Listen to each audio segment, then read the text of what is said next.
西游记》大家都看过，从最开始孙悟空石头里面蹦出来，最后学艺大闹天宫，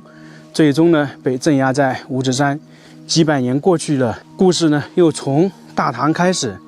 那唐僧呢，当时被说成是李世民的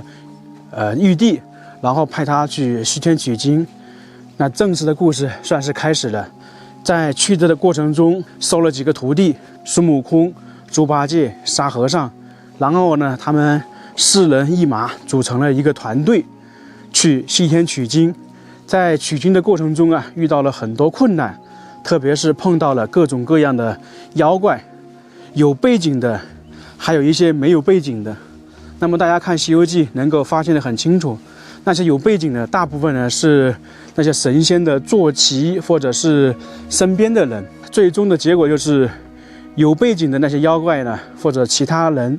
都是被神仙接回去了。你比方说太白金星啊等等这些太上老君，然后没背景的，比方说白骨精，那么就被孙悟空处理了。最终呢，他们来到了西天，取得真经，返回了中土大唐，最终呢算是寿终正寝。刚刚我们简单的介绍了一下《西游记》的故事，它是明朝末年一个叫吴承恩写的一部小说，到现在300多年。尽管说是一部小说啊，但是里面是有原型的。你比方说唐僧就是唐朝一个著名的和尚唐三藏，就是玄奘，还有孙悟空是唐朝中期的一个和尚，这都是有原型的。那么我们今天来的这个地方呢，被称之是《西游记》的起源地。为什么会这样讲？它这里也是一座庙，在里面呢有一些摩崖石像，那个上面呢就是《西游记》的一些摩崖造像，孙悟空、唐僧都应有尽有。那么这个地方摩崖造像按考证呢，大概是700多年，比那《西游记》还早了300多年，所以这个地方呢被称之为《西游记》的起源地。我们去看看是否真的如此。听说里面有一些石刻，那个是《西游记》的石刻吗？《西游记》很早吧，听说是有600-700年。那《西游记》本身也没有600-700年呢。《西游记》它写个手的还是300多年。来到这里碰到一位附近的村民在这里守着庙，他向我们描述了一下这个地方确实有《西游记》的故事，被称之为《西游记》的起源地。那个《西游记》的摩崖造像就在这个庙后面的山上面，我们走过去看看。他说这个寺庙是重新修建的。我们去看这个摩崖造像之前，再来聊一聊《西游记》的故事。刚刚我们也说了一下，《西游记》正常的顺序讲的话，是一个比较美好的神话故事，也是一个艰辛的取经探索过程。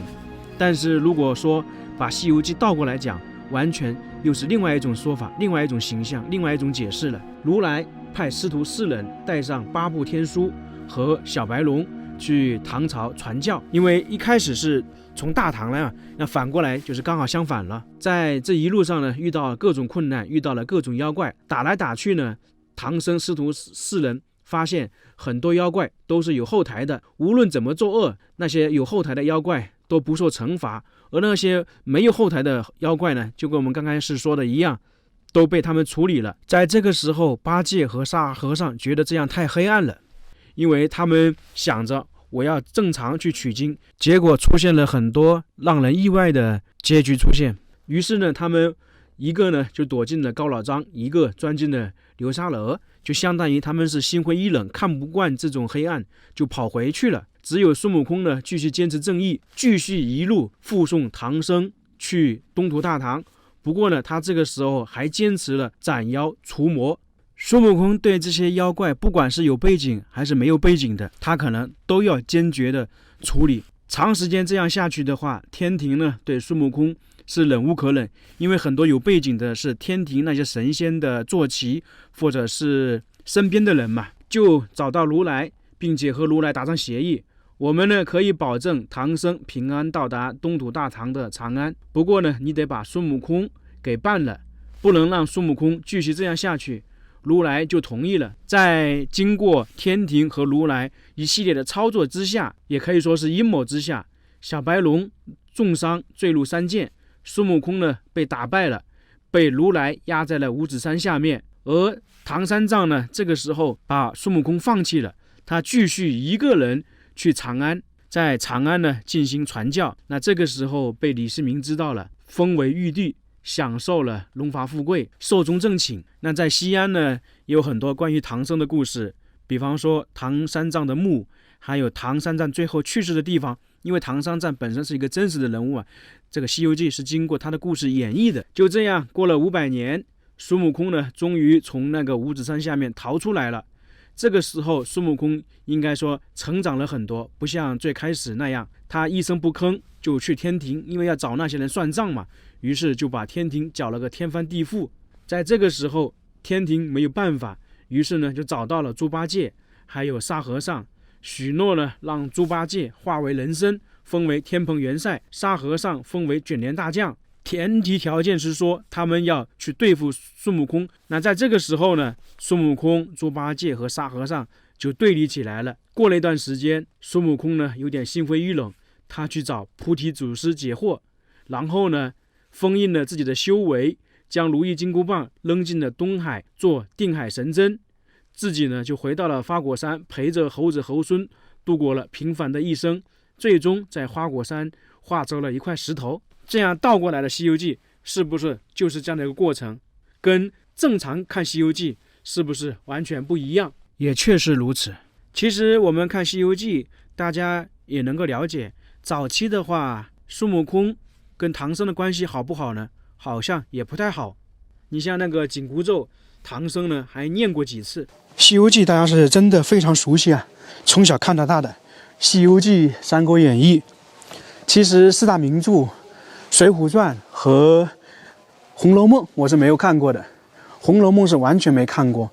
水浒传》是看过1-2集，主要还是看《三国演义》。这个摩崖石像找到了，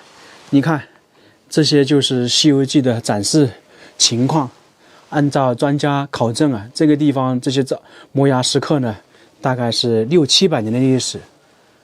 应该是金国时期弄的，因为当时这里属于那个金国统治的嘛，所以这些石像呢是在那个时期刻画的。因为南宋是在南方，北方还是属于金国统治。那我们来看看细节，这个就很明显的看得出来是《西游记》中唐僧、孙悟空还白龙马。你看中间的孙悟空是不是一个猴子的形象，还拿了金箍棒？那这个应该是孙悟空在五指山被唐僧放出来之后，认唐僧做师傅，然后呢一起去取经。我们再仔细看一下这个摩崖造像，明显的可以看得出来，唐僧是面部虔诚礼拜观音，因为最上面是一个观音像，头戴僧帽的猴行者双腿交叉站立，右手置于额前，手搭凉棚做观望杖，这个是孙悟空的标志性动作。左手执棒形武器就是如意金箍棒嘛。孙悟空后面的白龙马背上呢只有马鞍及马镫，四蹄落地，在低头悠闲吃草。然后在左边你看这个唐僧，中间呢是猪八戒，因为这个跟猪八戒很形象，然后他的武器也很形象。但这幅画呢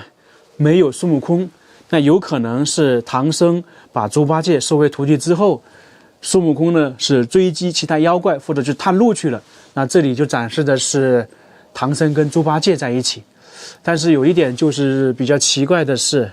在这个上面没有沙和尚，难道是刻画的《西游记》早期的时候吗？唐僧、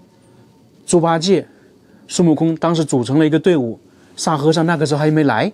是不是这个样的？这个大云院的摩崖石刻造像有2种说法，一个是金国时期的作品，一个是元代早期的雕刻作品，反正基本上是700多年的历史。经过这么多年的研究和考证，说明《西游记》呢其实早在元代以前就广泛流传，它可能是民间传说，后面呢被作家写成小说。因为在唐朝就已经有了唐三藏以及悟空禅师，后面在明朝吴承恩也是根据这些资料把《西游记》演绎出来了。所以我们经常就会有疑问，《西游记》当中的孙悟空和唐僧是否真的存在呢？如果按照他们的原型确实存在，那么这个地方这个摩崖石刻比《西游记》还早将近400年，可以说是《西游记》的起源地。那么大家看完觉得孙悟空是否真的存在呢？大家可以说一说。那么今天这个视频我们就到这里了，感谢大家观看，我们下个视频再见。